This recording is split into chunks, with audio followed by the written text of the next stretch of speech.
অন্তর্বর্তীকালীন সরকার গণঅভ্যুত্থানের মধ্য দিয়ে কিছু দায়িত্বপ্রাপ্ত হয়েছেন।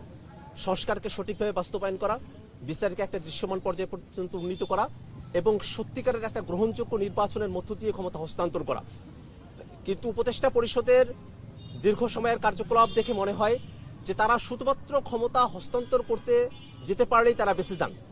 যেনতেনভাবে ক্ষমতা হস্তান্তর করে সেফ এক্সিট নেওয়ার তাদের যে মানসিকতা, সেই জায়গাটাতে পরিবর্তন যাতে আসে, যাতে করে জনগণ তাদেরকে যে দায়িত্বের জন্য সেখানে অধিষ্ঠিত করেছেন সেই দায়িত্বে কোনো ধরনের ফাঁকিবাজি তৈরি না হয়, সেই দায়িত্বটাকে তারা পুঙ্খানুপুঙ্খভাবে পালন করেন এবং এই দায়িত্বগুলো থেকে পলায়নপর মানসিকতা, সেফ এক্সিট নিয়ে তারা শুধু ক্ষমতা হস্তান্তর করে দিয়ে তারা বেঁচে যাবেন, ব্যাপারটা এমন নয়।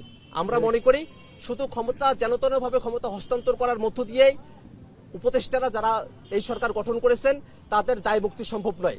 অবশ্যই বাংলাদেশের জনগণের পক্ষে গণঅভ্যুত্থানের মধ্য দিয়ে তারা যে ম্যান্ডেট প্রাপ্ত হয়েছেন সেই সবকিছুকে পুঙ্খানুপুঙ্খভাবে বাস্তবায়ন করার মধ্য দিয়েই তারা তাদের সেফ এক্সিট পেতে পারেন।